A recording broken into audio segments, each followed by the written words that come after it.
ಯಾಕೋ ಬೇಜಾರಲ್ಲಿದೆಯಾ? Don't worry, ಎಣ್ಣೆ ರೆಡಿಯಾಗಿದೆ. ನೀನು ಅಂದರೆ ಹೋಗೋಣ ಅಲ್ಲಿಗೆನೆ, ಇಲ್ಲ ಅಂದರೆ ಇಲ್ಲಿಗೆ ತಗೊಬರ್ತೀನಿ. ಏನು ಹೇಳು? ಲವ್, ನಾನು ಎಣ್ಣೆ ಹೊಡೆಯೋದು ಬಿಟ್ಟಿನಿ ಅಂತ ಗೊತ್ತಿಲ್ವ ನನಗೆ? ಮತ್ತೆ ಯಾಕೆ ಬೇಜಾರಲ್ಲಿದೆಯಾ? ನಾನೇನೋ ಭಾವಂಗೆ ಚಾಲೆಂಜ್ ಕೊಟ್ಟೆ, ನೋಡಿದ್ರೆ ಅವರು ಅದನ್ನ ಚಾಲೆಂಜ್ ಆಗಿ ತಗೊಂಡು ಕೆಲಸ ಹುಡುಕಿ ಕೆಲಸ ಮಾಡ್ತಾ ಇದ್ದಾರೆ. ಆದರೆ ನಾನೇ ಏನೂ ಮಾಡ್ತಾ ಇಲ್ಲ. ಏನು ಮಾಡಲಿ ಅನ್ನೋದೇ ಅರ್ಥ ಆಗ್ತಾ ಇಲ್ಲ. ಅಷ್ಟೇ ತಾನೇ? ನೀನೇನು ಇಷ್ಟು ದಿವಸ ಕೆಲಸ ಮಾಡ್ತಾ ಇದ್ದ? ಇಲ್ಲ ತಾನೇ?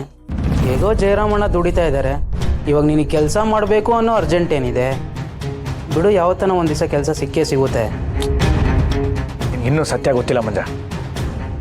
ನಾನು ಇನ್ನೂ ದುಡ್ದಿಲ್ಲ ಅಂದರೆ ನಮ್ಮಪ್ಪ ಏನಾಗ್ತಾರೋ ಏನೋ. ಅವ್ರು ಬದುಕಬೇಕು ಅಂದರೆ ನಾನು ದುಡಿಲೇಬೇಕು. ಏನೋ ಹೇಳ್ತಾ ಇದೆಯಾ? ನಾನು ಮೊನ್ನೆ ಲಾರಿ ಡ್ರೈವಿಂಗ್ ಕೆಲಸಕ್ಕೆ ಹೋಗಿದ್ದೆ ಅಂತ ಹೇಳಿದ್ನಲ್ಲ, ನಮ್ಮಪ್ಪ ಅದಕ್ಕೆ ಅಡ್ಡ ಬಂದರು ಅಂತ ಹೇಳಿದ್ನಲ್ಲ. ಹೌದು. ಇದು ಆಕಸ್ಮಿಕ ಅಲ್ಲ, ಅವ್ರು ಬೇಕು ಅಂತ ಲಾರಿ ಅಡ್ಡ ಬಂದಿದ್ದು. ಹೌದು, ಅವ್ರು ಯಾಕೋ ಬೇಕು ಬೇಕು ಅಂತ ಅಡ್ಡ ಬರ್ತಾರೆ? ಅವ್ರ ಜೀವ ತಕ್ಕೊಳ್ಳೋದಕ್ಕೆ. ಪ್ರಾಣ ಕಳ್ಕೊಳೋದಿಕ್ಕ? ಅದೇನು ಸರಿಯಾಗಿ ಅರ್ಥ ಆಗಂಗೆ ಹೇಳು. ನನ್ನ ಲೈಫ್ ಸೆಟ್ಲ್ ಆಗಲಿ ಅಂತ ಅವ್ರ ಜೀವ ತಕ್ಕೊಳ್ಳೋದಕ್ಕೆ ಅವರೇ ಸುಪಾರಿ ಕೊಟ್ಕೊಂಡು ಲಾರಿಗೆ ಅಡ್ಡ ಬಂದಿದ್ರು.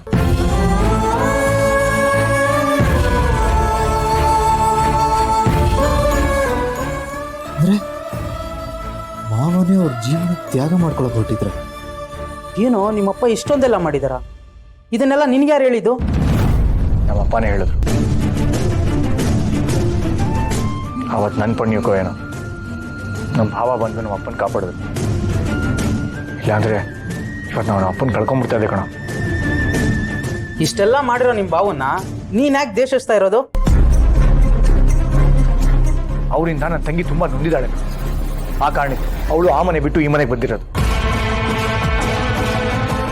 ಬಂದು ಕಾಪಾಡಿದ್ರು ಅಂತ ತಂಗಿಗೆ ಮಾಡ್ತಿರೋ ಅನ್ಯಾಯನ ಹೇಗೆ ಸಹಿಸ್ಕೊಳ್ಳಿ? ಅಲ್ಲ, ದೀಪನ್ಗೆ ನಿಮ್ಮ ಭಾವ ಅಂಥದ್ದೇನು ಅನ್ಯಾಯ ಮಾಡಿದ್ದಾರೆ?